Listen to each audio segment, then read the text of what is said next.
কনকনে শীতে গরম ভাতের সাথে রুটি পরাঠার সাথে সিমের এমন একটা রেসিপি থাকলে আর কোনো কিছু লাগবে না। আমি কথা দিচ্ছি। নমস্কার বন্ধুরা, সবাই কেমন আছো? আশা করি সবাই ভালো আছো। আমার পল্লীর জননী কুক সেন্টারে নতুন একটা পর্ব দেখার জন্য সবাইকে জানাই স্বাগত। আজকে তোমাদের সাথে শেয়ার করব মাত্র একটি ডিম দিয়ে সিমের একটা দুর্দান্ত রেসিপি।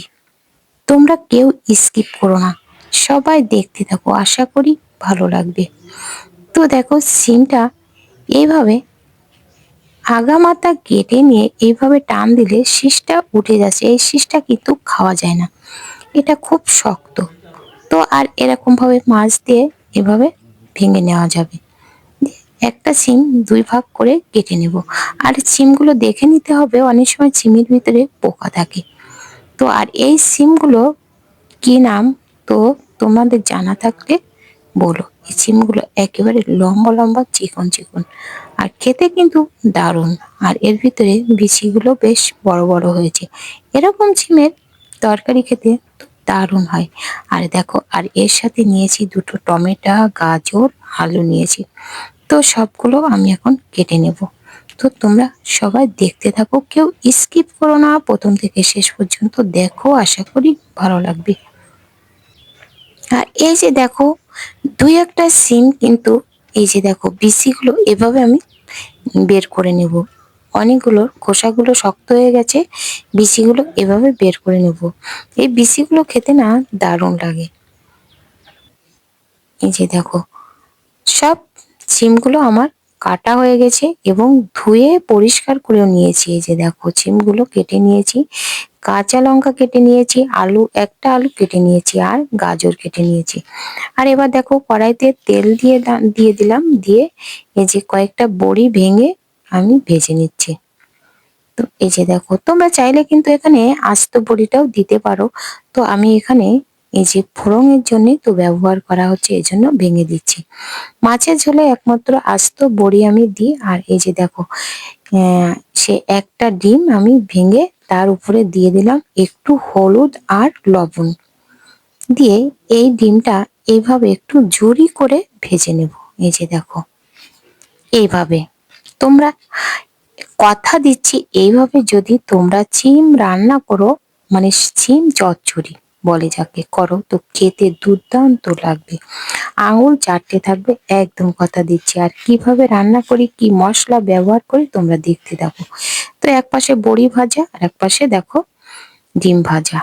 তো একটু তেল দিয়ে আমি দিয়ে দিলাম শুকনো লঙ্কা ভেঙে, আর দিয়ে দিলাম একটু গোটা জিরে, দিয়ে এই আলুগুলো দেখো ছোট ছোট করে কেটে নিয়েছিলাম, সে আলুগুলো একটু নেড়ে চেড়ে নিয়ে তার ভিতরে দিয়ে দিলাম গাজর। গাজরগুলো একটু নেড়ে চেড়ে ভেজে নেব। তো খুব বেশি ভাজা লাগবে না, হালকা একটু নেড়ে চেড়ে ভেজে নিলাম, নিয়ে এর ভিতর দিয়ে দিলাম কাঁচা লঙ্কাগুলো, তারপরে দিয়ে দেবো সেই সিমগুলো। তো এই দেখো, একটু নেড়ে চেড়ে ভেজে নিয়ে হালকা কালারটা চেঞ্জ হলে, তো এই যে কেটে রাখা সিমগুলো দিয়ে দিলাম, দিয়ে এবার একটু নেড়ে চেড়ে নেব। এবার একটু নেড়ে চেড়ে ভেজে নিয়ে তো দিয়ে দিলাম স্বাদ মতো লবণ, আর দিয়ে দেব পরিমাণ মতো হলুদের গুঁড়ো, দিয়ে নেড়ে চেড়ে একটু ভেজে নেব। সিমের এই রেসিপিটা থাকলে আর কোনো কিছুই লাগবে না, এটা এতটাই স্বাদ হয় যে অন্য কোনো আর দিয়ে খাওয়া লাগবে না। এই একটা পদ দিয়ে কিন্তু পুরো ভাতটা খাওয়া হয়ে যাবে। তো দেখো, এবার আমি নেড়ে চেড়ে একটু ভেজে নিয়ে তারপরে পরিমাণ মতো জল দিয়ে দেব। এবার একটু বেশ সময় নেড়ে চেড়ে দেখো, এবার দিয়ে দিলাম জল। আমি এখানে হাফ গ্লাস মতো জল দিয়েছি, বেশি জল দেওয়া যাবে না। তো দেখো, এবার ঢাকা দিয়ে দিলাম, দিয়ে আমি একটু বাদে খুলে, এর ঢাকা খুলে দেখো এই বড়িগুলো দিয়ে দিয়েছি। তো দেখো, এবার এই সবজিটা ভালো করে সেদ্ধ করে নেওয়ার জন্য আমি আবারও ঢাকা দিয়ে দিলাম, দিয়ে এদিকে দেখো একটা মশলা বেটে নেব। তো নিলাম কালো সরিষা, একটু জিরে আর নিলাম কয়েকটা বাদাম, চীনা বাদাম দিয়ে মশলাটা বেটে নেওয়ার জন্য একটু জল নিলাম। নিয়ে দেখো আমি এটা শিলপাটাতে বেটে নেব। তো তোমরা চাইলে কিন্তু এই মশলাটা কিন্তু মিক্সিতেও বেটে নিতে পারো, কিন্তু আমি মনে করি শিলপাটাতে বেটে নিলে সবজির স্বাদটা কিন্তু ভালো হয়। তো দেখো ভালো করে এই মশলাটা আমি বেটে নিচ্ছি। তো খুব কম মশলায় কিন্তু রান্না হবে। আমি এখানে কিন্তু হাফ চামচ সরিষার হাফ চামচ জিরে ব্যবহার করেছি আর কয়েকটা বাটা মশলাটা তুলে নিয়েছি। এবার দেখো এই সিমের ভিতরে দিয়ে দেব। এই যে দেখো সিমগুলো সব কিন্তু সেদ্ধ হয়ে গেছে, আলু গাজর সেদ্ধ হয়ে গেছে। তো এখন আমি বাটনাটা দিয়ে দিলাম, দিয়ে এবার ভালো করে মিশিয়ে নেব। একেবারে কম তেল মশলায় আমার এই রান্নাটা খেতে না দারুণ লাগবে। তো দেখো এখনো ঝোল আছে কিন্তু অনেকটাই, তো ঝোলটা একটু শুকিয়ে নেব জাল করে। তো এভাবে এখন একটু নেড়ে চেড়ে একটু জাল করে নেব। তো তোমরা এইভাবে একবার হলেও রান্না করে খেয়ে দেখো, খেতে দারুণ লাগবে। আমি কিন্তু এতে কোনো পেঁয়াজ রসুনের ব্যবহার করিনি।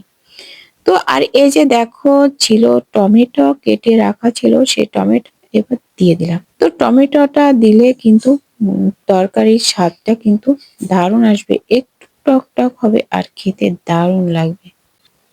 একটু নেড়ে চেড়ে টমেটো গুলো একটু নিচের দিকে দিয়ে দেব যাতে করে টমেটো গুলো সেদ্ধ হয়ে যাবে।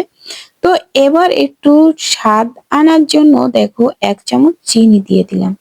চিনিটা দিয়ে এভাবে দেখো উল্টো পাল্টা করে একটু মিশিয়ে দেব। এই যে দেখো চিনি দিলে কিন্তু তরকারি কিন্তু মিষ্টি হবে না, তবে তরকারিতে স্বাদ আসবে বেশি। তো এবার দিয়ে দেব ভেজে রাখা সেই ডিমটা। তো একটা ডিম দিলেই কিন্তু যথেষ্ট, তোমরা চাইলে আরো দিতে পারো। তো এবার ডিমটা দিয়ে কিন্তু এভাবে মিশিয়ে নেব। এই যে দেখো, তো এইভাবে যদি রান্না করে খেয়ে দেখো তো দারুণ লাগবে। তো বন্ধুরা তোমাদের কাছে আজকের ভিডিওটা কেমন লেগেছে কমেন্ট করে জানাতে কিন্তু ভুলো না। আর এই যে দেখো গ্যাসটা বন্ধ করে নামিয়ে নিয়েছি, দেখতে কতটা সুন্দর হয়েছে, খেতেও কিন্তু দারুণ হয়েছে। যদি লাইক দিতে ভুলে যেয়ে থাকো তো একটা লাইক করে দিও আর বন্ধুদের সাথে শেয়ার করে দিও। আর এটা কিন্তু রুটি পরাটার সাথে খেতে কিন্তু দারুণ লাগবে। তো বন্ধুরা আজ এ পর্যন্ত, দেখা হবে পরবর্তী ভিডিওতে। ততক্ষণে তোমরা ভালো থেকো, সুস্থ থেকো। নমস্কার বন্ধুরা।